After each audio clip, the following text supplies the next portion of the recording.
Assalamualaikum warahmatullahi wabarakatuh.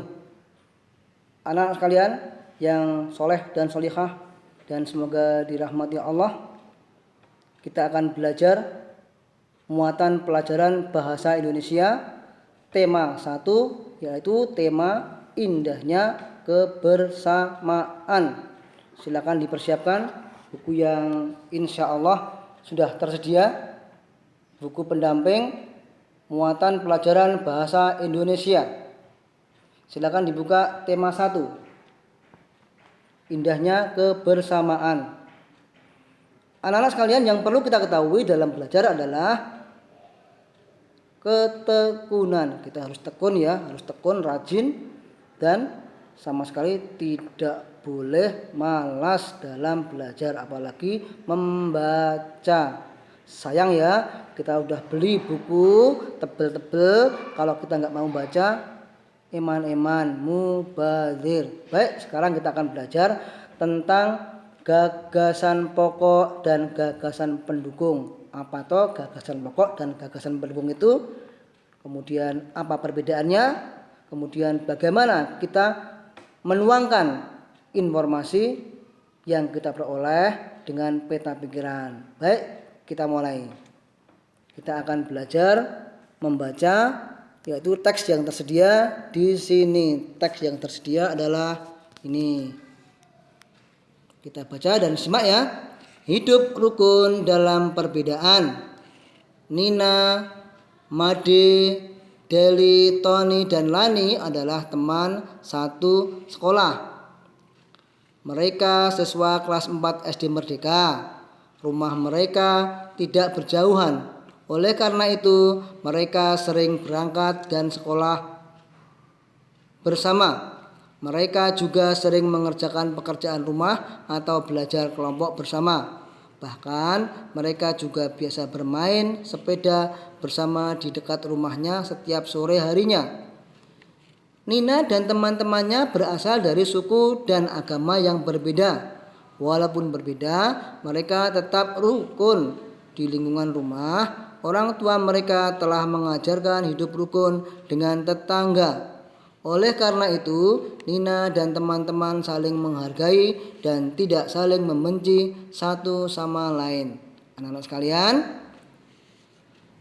teks ini ada berapa paragraf? Iya, ada 2 paragraf. Masing-masing paragraf 1 ini ya, ini yang kedua, paragraf kedua, ini ada gagasan pokok dan gagasan pendukung. Nah, sekarang paragraf yang pertama, apa gagasan pokoknya? Nah, ini sudah ada nih ya, gagasan pokoknya ini di sini ada. Nina, Made, Deli, Tony, dan Lani selalu bermain bersama. Berarti ada di kalimat yang awal gagasan pokoknya. Kemudian gagasan penjelasnya adalah yang menjelaskan atau informasi tambahan dari kalimat yang pertama, yaitu mereka biasa bermain sepeda bersama di dekat rumahnya. Nah, anak-anak sekalian, itulah gagasan pokok dan gagasan pendukung. Gagasan pokok ini merupakan inti dari pembicaraan. Ini ada ini ya, Pak Tri akan membacakan atau menyampaikan materi inti. Tadi sudah ya, gagasan pokok dan gagasan pendukung. Apa perbedaannya? Ini, perbedaan gagasan pokok dan gagasan pendukung adalah terletak pada fungsi setiap gagasan. Gagasan pokok merupakan inti dari paragraf, sedangkan gagasan pendukung adalah penjabaran dari gagasan pokok. Misalnya, tadi sudah saya sampaikan ya, gagasan pokok paragraf pertama pada teks hidup rukun dalam perbedaan adalah Nina, Made, Deli, Tony, dan Lani adalah teman satu sekolah. Sementara kalimat selanjutnya merupakan gagasan pendukung cerita.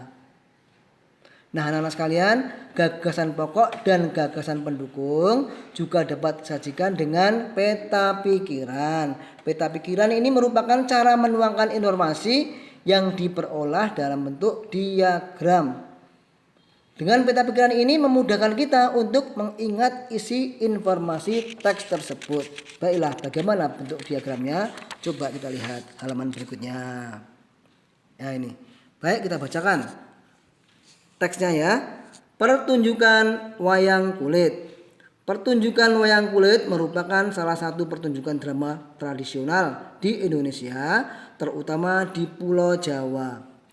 Pertunjukan ini biasanya berlangsung pada malam hari selama lebih kurang 9 jam. Lama sekali ya.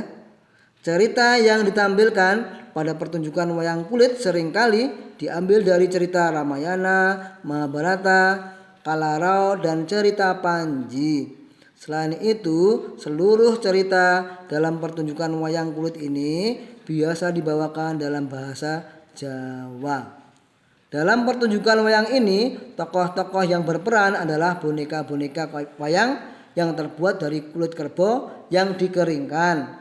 Wayang-wayang kulit tersebut nantinya akan dimainkan oleh seorang dalang.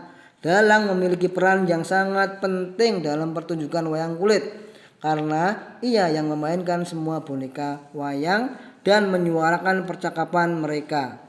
Para penonton dapat menyaksikan pertunjukan wayang kulit dengan cara duduk di depan kelir.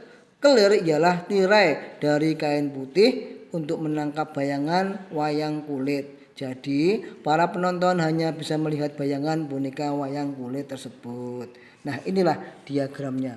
Peta pikiran, informasi yang kita peroleh dari teks ini bisa kita ungkapkan, kita sajikan dalam bentuk diagram. Diagram peta pikiran ini, judulnya ini, pertunjukan wayang kulit. Paragraf pertama, merupakan salah satu pertunjukan drama tradisional Indonesia. Gagasan pokoknya kemudian diterangkan lagi dengan gagasan pendukung ini. Diambil dari cerita Ramayana, Mahabharata, Kalarau, cerita Panji. Kemudian kita masuk ke paragraf yang kedua. Ini. Tokoh yang berperan adalah boneka wayang. Kemudian dijelaskan ini, penonton menyaksikan dari depan tirai atau kelir. Nah, itulah peta pikiran yang ditulis dengan diagram. Baik, kita akan bahas soal-soal berikutnya. Penilaian harian subtema 1. 1. Suatu ide yang dibahas dalam suatu bacaan disebut, silakan pilih. Ya, betul. C. Gagasan pokok. Bacalah teks berikut untuk menjawab soal nomor 2 sampai 4. Keragaman budaya Indonesia sudah terkenal unik di seluruh dunia. Selain itu, Indonesia juga mendapat julukan Zamrud Khatulistiwa. Budayanya pun sudah mendunia, didukung dengan bertambahnya provinsi di Indonesia yang sama saat ini sudah berjumlah 34 provinsi. Ini tentu saja membuat semakin beragamnya budaya kita. Baik, soal nomor 2. Gagasan pokok teks di atas adalah, silakan pilih. A, B, C, D. Gagasan pokoknya, ya, D. Keragaman budaya Indonesia terkenal unik di seluruh dunia. 3. Berikut yang bukan gagasan pendukung.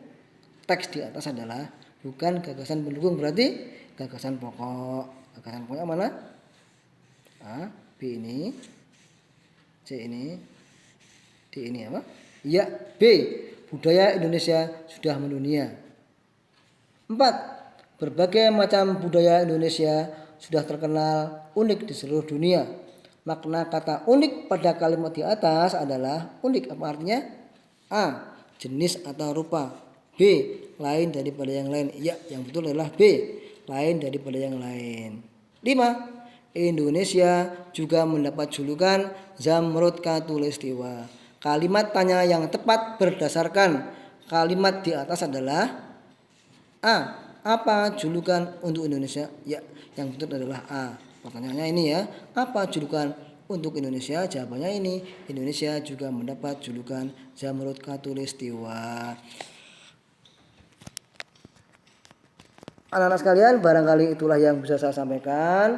Mudah-mudahan ada manfaatnya dan semoga bisa memberi penjelasan yang jelas, yang baik kepada anak-anak sekalian untuk memberi penjelasan buku yang telah anak-anak sediakan di rumah masing-masing. Terima kasih. Wassalamualaikum warahmatullahi wabarakatuh.